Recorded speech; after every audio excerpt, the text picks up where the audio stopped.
최근 차별금지법 입법에 저항하는 운동으로 10월 27일 연합집회가 준비 중에 있습니다.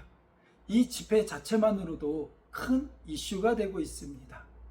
저는 근데 이 집회 자체보다는 이 집회를 통하여 막고자 하는 차별금지법에 대해서 좀 더 근본적으로 우리가 같이 잠깐 생각을 해보고, 정말 이것이 통과된다면, 차별금지법이 실행이 된다면, 입법이 된다면 우리에게 어떠한 영향을 줄까? 교회에는, 또 우리 자녀들에게는 어떠한 영향이 있길래 이렇게 다들 모여서 이것을 이렇게 반대하는가? 이 부분에 대해서 잠깐 생각을 해보는 시간들을 가지려고 합니다. 유럽이나 미주는 이미 차별금지법이 적용되어지고 실행되고 있는 나라들입니다. 특히 제가 살았던 캐나다에서는 이 차별금지법이 적용되어지고 있는데, 그러다 보니 제가 캐나다에 있으면서 이것이 어떠한 영향을 주는지 실질적으로 경험했던 내용들을 잠깐 이야기하려고 합니다. 차별금지법이 적용되어지면 가장 큰 변화 중에 하나는 아이들의 성교육입니다. 아이들이 주기적으로 성교육을 받는데, 그 성교육의 내용 중에 이제는 남자와 여자가 아니라, 남자와 여자뿐만 아니라 같은 동성끼리, 뭐 여자와 여자를 좋아하는 레즈끼리, 아니면 남자가 또 뭐 여자를, 게이라든지 또 남성과 여성 모두를 다 좋아하는 이런 양성애적인 모든 것이 다 혼용되어지고 인정되어지고 존중되어지고, 또 그런 정체성을 가진 이들이 어떻게 안전하고 즐겁게 이런 성생활을 할 수 있는지까지 다 구체적인 성교육을 받게 되어집니다. 이런 성교육이 학교에서 우리 아이들에게 이루어진다는 거죠. 어린이집이나 유치원에서 어려서부터 이런 교육이 이루어집니다. 그럼 어려서부터 이런 교육을 받은 아이들은 어떠한 변화가 일어날까요? 그들의 가치관이나 세계관에 많은 영향을 받게 되어집니다. 그래서 외국은 이런 레즈라든지 동성애 이런 문화들이 너무나 자연스러운 거예요. 제가 캐나다에 있을 때 마을 축제라고 그래가지고 우리가 한번 궁금하니까, 또 캐나다에 온 지 얼마 안 돼서 그런 마을 축제는 뭘 하나 하고 가봤는데 깜짝 놀랐습니다. 마을 축제가 퀘어 축제였어요. 아니, 어떻게 퀘어 축제를, 이런 동성애적인 축제를 마을 축제로 온 가족이 즐길 수 있을까? 그 이유는 이들이 어려서부터 이런 성교육을 통하여서 자기 정체성이라든지 또는 다른 이들의 정체성을 자연스럽게 받아들이고 존중하고 인정하는 그러한 교육과 문화 속에서 자리 잡은 거예요. 그러다 보니 우리는 케어하면, 동성애하면 되게 거부감이 있고 부담스럽지만, 이들은 어려서부터 그것을 자연스럽게 교육받았기 때문에 전혀 부담스럽거나 이것이 이상한 문화가 아니라는 거죠. 또한 이들은 이런 교육을 받았기 때문에 일상생활 속에서도 서로를 존중하고 이들을 배려하는 문화들이 있습니다. 그래서 이들이 불편하지 않게 화장실도, 우리는 보통 화장실 하면 어떻게 되어 있습니까? 뭐 남자, 여자, 때로는 장애인, 뭐 이렇게 구분되어 있는데, 이들은 그렇게 되어 있지 않습니다. 남자, 여자도 있지만 남자, 여자가 함께 자기의 정체성이 혼동되어지거나 때로는 이것을 정확하게 남자와 여자로 구별하지 않고 함께 쓸 수 있는 그런 공용된 화장실들도 외국에는 운영이 되고 있습니다. 이것이 좀 더 나가면 우리나라 같은 경우는 목욕탕에 이제 뭐 남탕, 여탕이 있는데, 이런 것들도 나는 남자지만, 신체적으로는 남자지만 내 성 정체성은 여자야, 이러면 나는 여탕으로 가야지 라고 할 수도 있고, 이런 여러 가지 복잡스러운 일들이, 우리는 복잡스럽지만 이게 이제 자연스럽게 교육과 문화와 여러 가지로 스며들고 펼쳐지게 되는 그러한 일들이 벌어지게 되는 거죠. 이것이 실질적으로 우리에게 주는 그러한 영향 중에 하나입니다. 또 어떠한 변화가 있을까요? 가정이 붕괴가 됩니다. 가정은 하나님이 우리 인간들에게 주신 축복이고 울타리입니다. 가정은 하나님이 디자인하신 가장 최적의 그런 작은 공동체입니다. 근데 이제는 그 공동체를 무너뜨리고 와해하게 되어집니다. 하나님은 한 남자와 한 여자가 만나서 그 가정을 이루고 또한 하나님 주신 복들을 누리면서 하나님의 뜻을 이뤄가는 가정을 하나님은 계획하셨는데, 이제는 그거를 떠나서 한 남자와 한 여자가 아니라 때로는 한 남자와 한 남자가, 한 여자와 한 여자가 이렇게 만나서 결혼을 꿈꾸기도 하고 여러 가지 모양의 가정의 모습이 드러나요.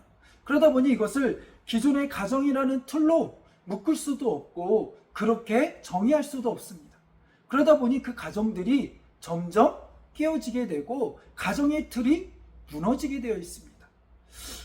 저희 집사람이 외국에서 이제 캐나다에서 어린이집에서 실질적으로 일을 했는데, 그곳에서 아이들 이렇게 부모나 누가 이 아이들을 이제 픽업하러 오면 한국 문화처럼 엄마 같다, 아빠 같다 이렇게 이야기를 하면서 아이를 준비시키고 이렇게 하원을 시키는 일이 있었는데, 그랬더니 오피스에서 저희 집사람을 콜한 거죠. 콜한 이유는 무엇이냐면, 야, 너 이 아이를 픽업하러 온 이 사람이 아빠인지 엄마인지 어떻게 하냐라는 거예요. 그러니까 비록 신체적으로는 남자니까 당연히 우리는 아빠겠지, 할아버지겠지 하지만 이 성 정체성은 남자와 남자가 결혼해서 이 가정을 꾸렸으면 아빠가 아니라 엄마의 역할을 하는 사람일 수도 있다는 거죠. 그렇기 때문에 그렇게 단정지어서 아빠다, 엄마다 얘기하지 말라는 거예요. 때로는 진짜 이 아이의 아빠가 아니라 그냥 엄마의 남자친구일 수도 있고 그냥 함께 사는 사람일 수도 있고 동거인일 수도 있다는 거예요. 그렇기 때문에 그런 가정적인 관계적인 관계에서 드러나는 호칭보다는 그 사람의 이름을 부르라는 거죠. 그래서 우리는 종종 오해할 때 외국은 서로 존중해주며 이름 부르는구나 라고 때로는 생각할 수도 있고, 저도 처음에는 그랬어요. 근데 막상 가서 보니까 그렇게 서로 이름을 부르는 이유는 이런 가정적인 관계가 깨어지고 그 틀로 그 관계를 이야기할 수 없고 그 관계를 특정 지을 수 없기 때문에 그런 호칭을 쓸 수 없는 경우가 너무나 많다라는 거죠. 그렇기 때문에 이미 외국은 가정의 틀이 많이 무너졌고 가정이라는 울타리가 사실은 무의미한 그러한 사회적인 틀 속에 있다라는 것입니다. 이것이 멀지 않아 우리나라에서도 이루어지는 일들이라는 거죠. 아직 법적으로 차별금지법이 우리나라에 실질적으로 제정되지는 않았지만 그럼에도 불구하고 이미 대법원에서는 의료보험에서 이제 같은 동성끼리 그 가정의 울타리로 묶어주는, 그것을 인정해주는 그러한 판결을 이미 내렸습니다. 그래서 같은 동성끼리도 같은 사회적인 보장을 받을 수 있도록 의료보험 안에서 하나의 가정으로 묶어주는 그런 일들이 현재 우리나라에서도 이루어지고 있죠. 이것이 먼 나라의 이야기가 아니라 이제는 조만간 우리의 현실 속에서도 이루어지는, 또 보여지는 그러한 일이라는 거예요. 차별금지법이 적용되어지면 또 변화되어지는 것은 무엇이 있을까요? 크리스마스가 사라집니다. 무슨 말이냐면, 우리는 성탄절 하면 예수님의 탄생을 기념하고 우리나라는 기독교 국가가 아님에도 불구하고 그 시기를 통하여서 많은 이들에게 복음을 전하고 사랑을 전하고 예수님이 이 땅에 오심을 다시 한번 되새길 수 있는 그러한 축복의 시간, 사랑의 시간, 은혜의 시간으로 삼고 있습니다. 그런데 이런 축제들이 사라진다라는 거예요. 저희 집사람이 어린이집에서 이제 일을 하면서 한국에서 늘 했던 그 성탄절의 문화가 있잖아요. 그래서 그 반 아이들을 돌보면서 그 반에서 성탄 축제를 하려고 막 준비를 하는데 오피스에서 또 콜한 거예요. 콜을 한 이유는, 야, 너희 반에 다 기독교인만 있는 게 아니야. 너희 반 안에 아랍 계열의 친구들도 있고 중국계 친구들도 있어. 그들이 다 기독교가 아니기 때문에 그들의 종교라든지 문화를 존중해 줘야 돼. 그렇기 때문에 이들이 불편해하면 안 돼. 네가 성탄 축제를 하기 위해서는 전제되어야 될 게 너희 반 아이들에 있는 모든 종교의 행사들을 다 해야 돼. 마호메트가 탄생한 그날도 축제를 벌려줘야 되고, 석가모니가 온 날도 축제로 벌려줘야 되고, 그들이 갖고 있는 모든 종교의 행사들을 다 할 거면 해도 되지만 그게 아니면 하면 안 돼. 이렇게 이야기하는 거예요. 그러니까 외국에서는 그냥 성탄절이 헐리데이일 뿐이지 우리처럼 그런 종교적인 의미를 가지고 복음과 전도의 어떤 계기로 삼을 수 있는 축제의 장이 아니라는 거예요. 이것은 사실 우리나라도 지금 많이 희미해지고는 있습니다. 그러나 이제는 더 이런 의미들이 사라지고 이 예수님을 이야기하는 것 자체, 복음을 전하는 것 자체가 매우 어려워지고 있다라는 거죠. 그리고 더 어려워질 거예요. 이것이 우리가 갖고 있는 현실입니다.